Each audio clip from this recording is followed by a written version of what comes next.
دوسری بات جو میں عرض کرنا چاہتا ہوں وہ یہ کہ بعض ذہنوں میں یہ غلط فہمی رہتی ہے کہ بھئی اگر یہودی ایک ریاست قائم کرنا چاہتے ہیں اور اس زمین میں قائم کرنا چاہتے ہیں جہاں ان کی تاریخ ہے، یعنی یہ فلسطین کی زمین یہ انبیاء کرام کی زمین ہے اور بیشتر انبیاء کرام بنی اسرائیل سے آئے ہیں، تو یہ بنی اسرائیل کی اولاد ہیں، اور یہ اگر وہاں پر اپنی حکومت قائم کرنا چاہتے ہیں تو اس میں کیا رکاوٹ ہے، کیوں اس کی مخالفت کی جاتی ہے؟ بعض اوقات یہ ذہن میں سوال پیدا ہوتا ہے۔ یہ پروپیگنڈا اسرائیل کی طرف سے ساری دنیا کو میں پھیلایا گیا ہے کہ ہم اس زمین کے وارث ہیں، لہذا ہم اس بات کے حقدار ہیں کہ یہاں پر حکومت قائم کریں۔ تو میں یہ بات واضح کر دوں کہ بنی اسرائیل کی حکومت فلسطین کے اوپر صرف 99 سال رہی ہے۔ ہزاروں سال کی تاریخ میں بنی اسرائیل کی حکومت فلسطین پر صرف 99 سال قائم رہی۔ اس سے پہلے جو فلسطین کے جو اصل باشندے ہیں وہ کنعانی ہیں، اور کنعانی یہ وہ قوم ہے جو جزیرے عرب سے منتقل ہو کر فلسطین میں آ کر آباد ہوئی تھی۔ گویا شروع سے اس کی جو ابتدا ہے وہ عربوں سے ہوتی، جو وہاں سے منتقل ہو کر فلسطین میں آباد ہوئے تھے، اور صدیوں وہ اس میں قائم رہے۔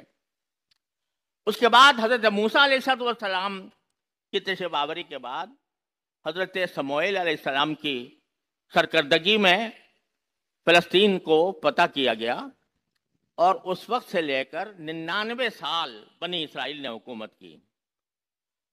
اگرچہ وہ حکومت ٹوٹتی پھوٹتی رہی اور اس کے اندر مختلف دراڑیں پڑتی رہیں، خود ان کی بدعمالیاں جو ہیں وہ انہوں نے انبیاء کرام کو قتل کیا۔ اس میں قرآن کریم میں اس کی صراحت ہے کہ اپنے دور حکومت میں انہوں نے انبیاء کرام کو قتل کیا۔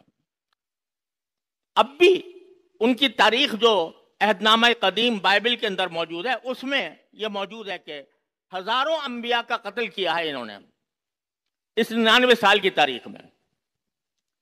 99 سال حکومت کرنے سے جو آخری حکومت ختم ہوئی یہودیوں کی فلسطین کے اوپر، اس کو 1800 سال بیت چکے ہیں، 1800 سال۔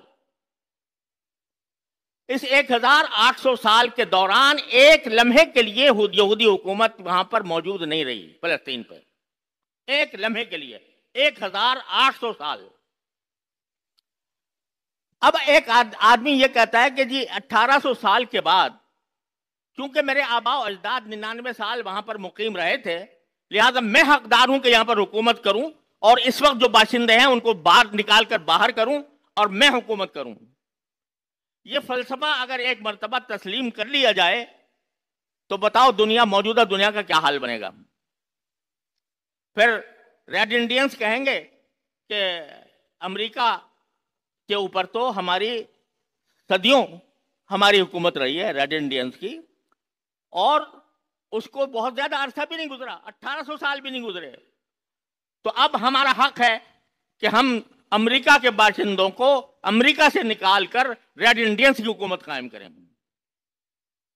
اور پھر ایک ملک کے اوپر موقوف نہیں، ساری دنیا کے ممالک میں یہ اگر اصول تسلیم کر لیا گیا تو موجودہ جو دنیا ہے وہ تو ختم ہو جائے گی، اور وہ 1800 سال پہلے کے لوگ آ کر آباد ہوں اور آباد ہو کر اپنی زمین سے موجودہ باشندوں کو نکالیں۔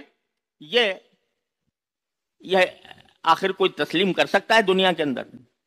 لیکن یہ فلسفہ صرف اسرائیل کے حق میں تسلیم کیا گیا، جبکہ اسرائیل یعنی بنی اسرائیل اور یا یہودی دنیا کے مختلف ملکوں میں پھیلے ہوئے تھے، کوئی انگلینڈ میں، کوئی فرانس میں، کوئی سوئٹزرلینڈ میں، کوئی فلاں ملک میں، کوئی روس میں، اور کہتے ہیں یہ سب جمع کر کے اکٹھے لا کر یہاں پر بسائے جائیں گے، اور یہاں بسانے کے لیے اگر یہاں کے باشندوں کا قتل عام کرنا پڑا تو قتل عام بھی کیا جائے گا۔ چنانچہ سن 1948 کے اندر یہ سب سے زیادہ اس میں حصہ برطانیہ کا اور اس کے ساتھ امریکہ کا، انہوں نے مل کر یہ اس ناجائز بچے کی پرورش کرنی شروع کی۔ سن 1948 میں اسرائیل کا اعلان کیا گیا۔ ادھر اسرائیل میں جو اس وقت کا وزیر اعظم بنا تھا بن گوریون، اس نے ادھر اعلان کیا اسرائیل کی ریاست قائم ہونے کا، اس کے 2 گھنٹے کے بعد امریکہ نے فوراً تسلیم کر لیا، جہاں ہم اس ریاست کو مانتے ہیں۔ جبکہ وہ قیام جو آیا تھا وہ دیر یاسین کے مذبح کے بعد آیا تھا، جس میں بے شمار بے گناہ فلسطینیوں کا قتل عام کیا گیا تھا، اس کے بعد، اور ان کو گھروں سے نکالا گیا تھا، اس کے بعد یہ قائم ہوا تھا۔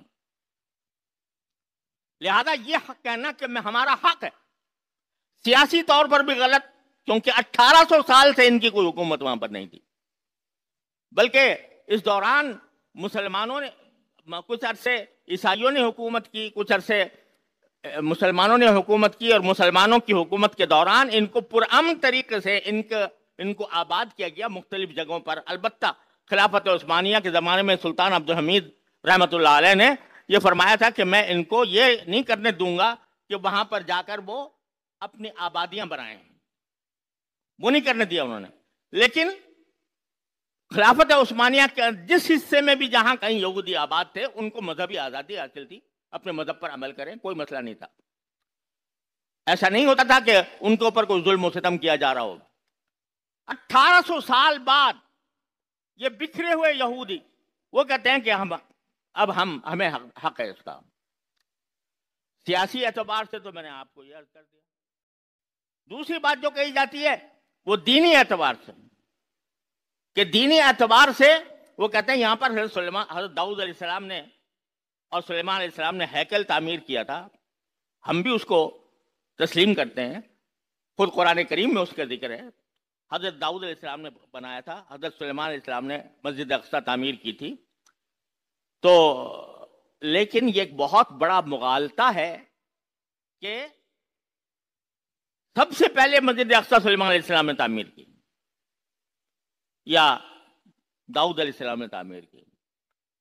حقیقت میں صورتحال یہ ہے کہ اللہ تعالیٰ نے 2 گھر بنائے تھے، ایک گھر مکہ مکرمہ میں بیت اللہ، اور اس کی تعمیر سب سے پہلے فرشتوں نے کی تھی، پھر حضرت آدم علیہ السلام نے کی تھی۔